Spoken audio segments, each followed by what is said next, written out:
We're back with another great episode of The Science of Getting High. I'm Dr. Falco, and I am very fortunate to be here with the soon-to-be Dr. Patrick Boudreau, who, a fun story, for the last episode, it was on flow state and adventure sports, and I was doing a bunch of flow state research, and I literally came across an article that was written by this guy who happened to be doing his PhD at the University of Otago, where I work. So that was like, that was crazy. Well, thanks for having me, Jonathan. And what is your dissertation on exactly? What are you getting your PhD on? Yeah, so I'm looking at optimal states in adventure recreation. So not just flow states, but another state called clutch state. Clutch state essentially is it's an optimal state of mind that you get when you're really pressurized zone. And flow state's going to be a more effortless state. We'll talk about that, I'm sure. So what would you define flow state as? So flow state is generally this highly enjoyable state of mind. It's a state of mind where you're fully focused on the present moment. You're not thinking about anything else. You're not thinking about your bills that you have to pay or the work that you have to do tomorrow morning. You're just fully focused on what you're doing at that moment. And so traditionally, researchers have used 9 characteristics to define it. But yeah, traditionally it's something that is fully in your control, and it allows you to concentrate fully on what you're doing. More recently, research describes it as an effortless state, and that's something that's different than clutch state. So it feels like it's really easy to do, even though it might be hard in objective terms. Would you say, since this show is The Science of Getting High, is it a high? Is that part of it? Does it have to feel good, or? Yeah.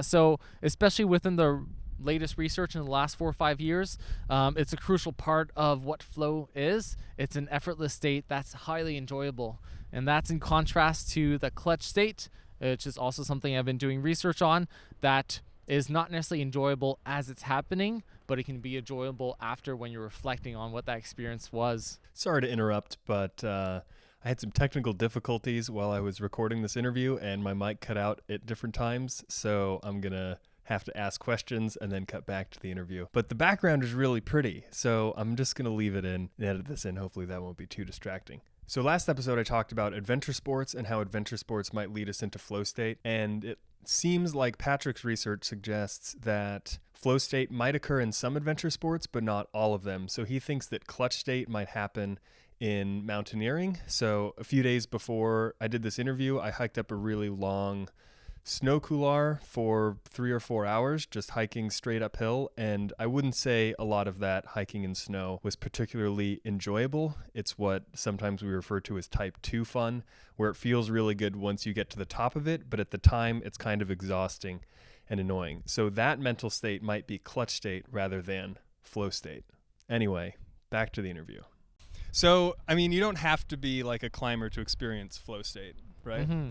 Definitely. So initial research, the first person that did research on flow states interviewed rock climbers, surgeon, and chess players. Okay. So it can be quite a variety of activities, and not sometimes at the same time. Not to my knowledge. Okay. I wouldn't be on the operating table with that doctor.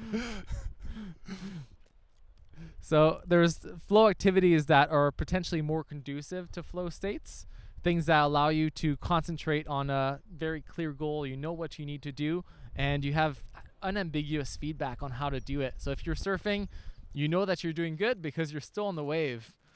If you're doing badly at some point, then you might not be into that flow state anymore, but you have that feedback that's constantly providing a good loop of whether or not you're doing a good job. What about, the Dunning-Kruger effect, where like you think you're doing good at something, but you're really not? Mm-hmm. What if you're like not a very good surgeon, but then you feel like you're doing a really good job? But then, can that happen? Yeah, flow? well, you can definitely still be in a flow state as a surgeon, even if you're not doing a good job. So the most important aspect of it is your perceived competence. Okay. Hopefully you would be able to get into a flow state and develop some skills and then eventually become a better surgeon. Yeah. I would hope. But before moving on to people, hopefully.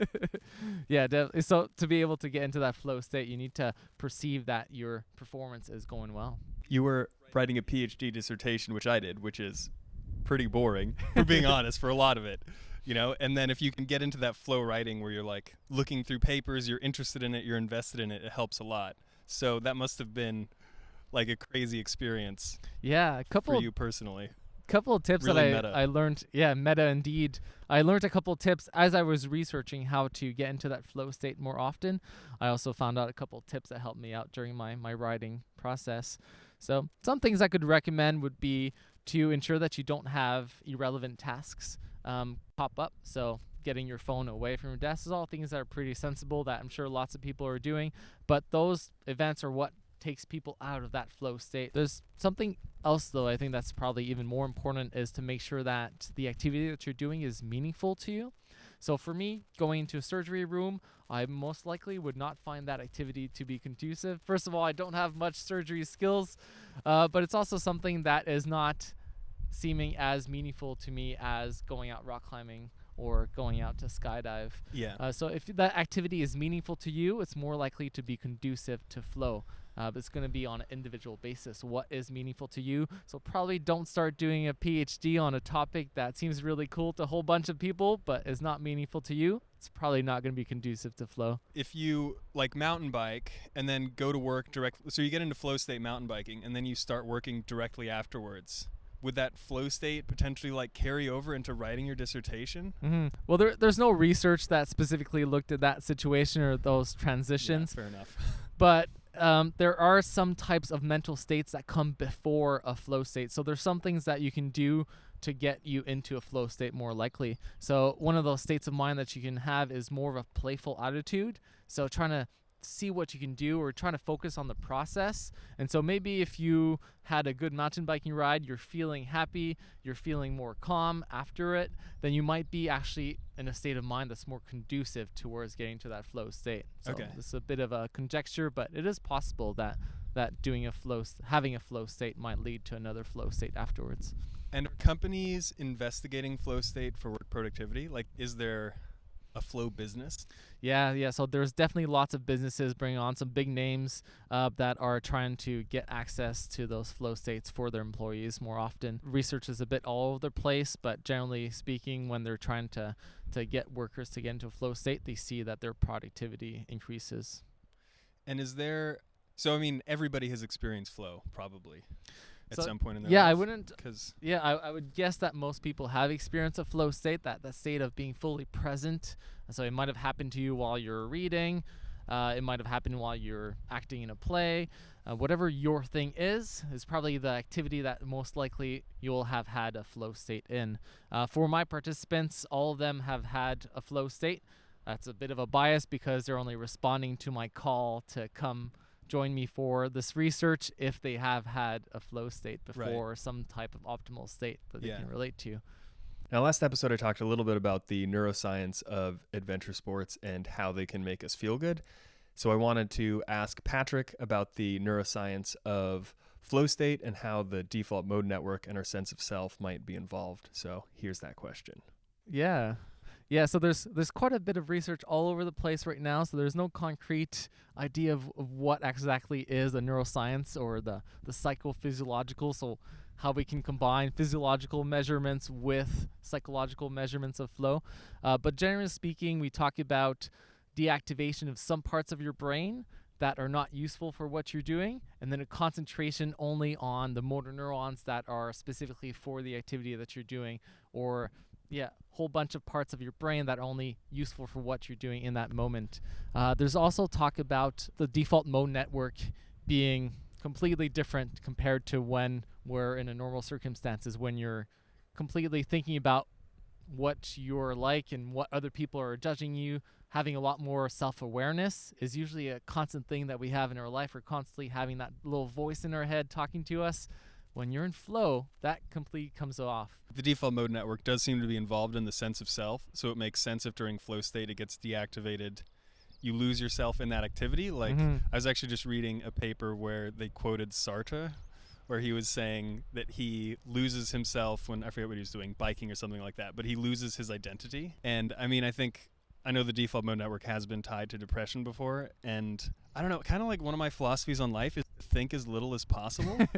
Think like a dog. Like thoughts, and then flow state, it sort of removes thinking from things, and then you can just sort of enjoy whatever you're doing. Yeah, so that's part of how flow was defined ever since the research started on it is that loss of self-consciousness or lack of self-awareness. So that's something that seems to be happening in laboratory tests. So they're using video games, getting people to play Tetris, having them have a perfect amount of challenge for what their skills are. So when people have too little of a challenge during Tetris, they don't have that flow experience. They give them just a bit more challenge up to the point that they can get flow. If they give them too much, then they get anxious or lose that sense of flow. And that's another way to access flow, right? Is you want like the correct level of difficulty. Yeah, so you like want it can't be too hard or too easy. Yeah, so you want something that's challenging enough for you, but that's not overwhelming, something that you think that you'll be able to perform at with a slight degree of uncertainty. So you're not fully sure that you're going to get that wave, but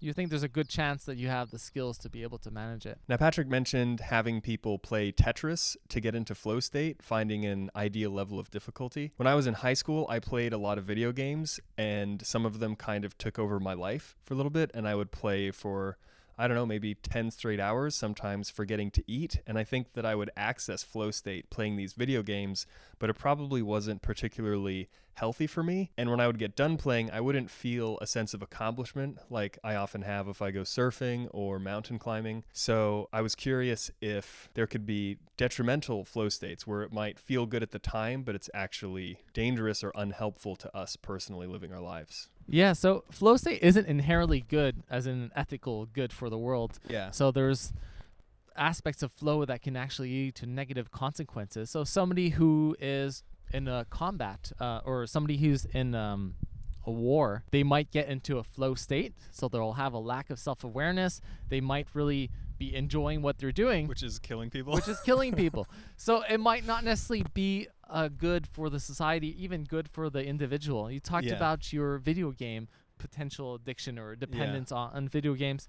And so something that can happen in a flow state is a distorted sense of time. Time can seem to pass faster or slower or be altogether absent from your mind. And so if you have no recollection of time while you're playing that video game, you might end up spending a whole lot more hours than you were intended to originally and not be able to dedicate enough time for other productive activities. Yeah, or activities that you feel a sense of accomplish afterwards. I was going to say it doesn't necessarily mean that video games per se are going to be negative. They're going to have lots of benefits, and there's definitely some research on that's been emerging in the last decade. But having a control over what activity you have might be a bit harder to have when you're in a flow state. Do you think, I kind of feel like some of the conspiracy theory rabbit holes you can go down, and I'm not going to just diss conspiracy theories because I believe everybody is susceptible to conspiracy theories, because I think like our brains are trained in pattern recognition, and like we want to believe in inherent meaning in things. So you like read like, oh, these secret people are doing whatever, and then it just, I don't know, or aliens. I think it's easy to get sucked into it, and I feel like you can sort of, like accessing this secret knowledge, you can get really zoned in to trying to find out like the truth. Yeah. Well, I think that's an interesting thought. There's no specific research that I can think of that's been done on conspiracy theory and flow. There has been some on how Facebook usage It's because might lead to they flow. don't want you to know. They don't want you that the flow state can help people. you uncover the true reality. But I think there's definitely a point to be made there. Pattern recognition is something that is happening more efficiently in a flow state. Okay. So people who are base jumping, they have only 300 meters of descent to be able to think about where they're going. Well, they need to process information really rapidly, and it almost seems effortless when they're in that flow state.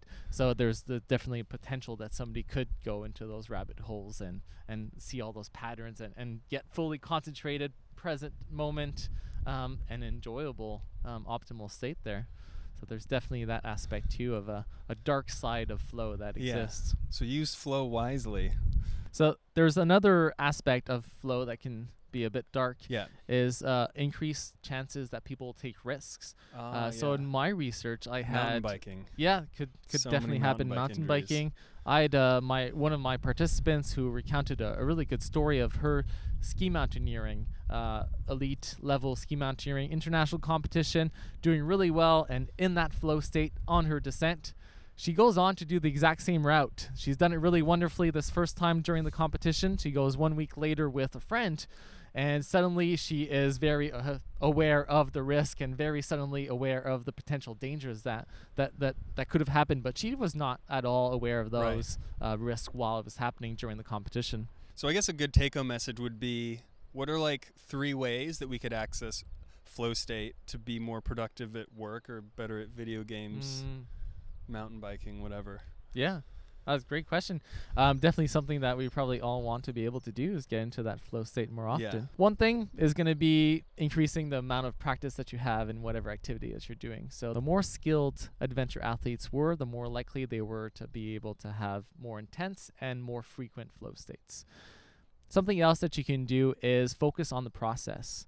So although earlier research talked about having a clear goal, having a goal that is more process-oriented is going to be more conducive to flow. So thinking about how well I can do this wave, or how well can I do this writing of my chapter, instead of I need to do 300 words today. So focusing more about how you can enjoy that process. Live in the moment. Yeah, definitely. And another thing could be that's specifically coming from my adventure sport context, but being in nature might be able to allow you to be in the flow state more likely.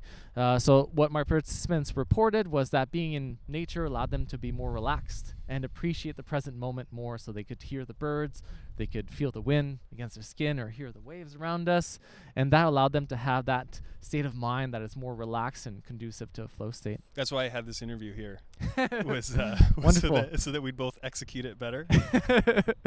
So this was on our flow state, our best mode. Imagine what this would have sounded like if we were being closed university room. Hey, they don't know that it was bad. Don't. Awesome. Well, thanks a lot. Hope you guys enjoyed this. It's great to have an expert happen to be in the city that I was already Same in. university. It was awesome. Yeah, definitely go out there, have some fun, get into your flow states outdoors. Thanks for having me, Jonathan. Hope you enjoyed the interview. See you next time, where I'll talk about the high of meditation and prayer. See you later.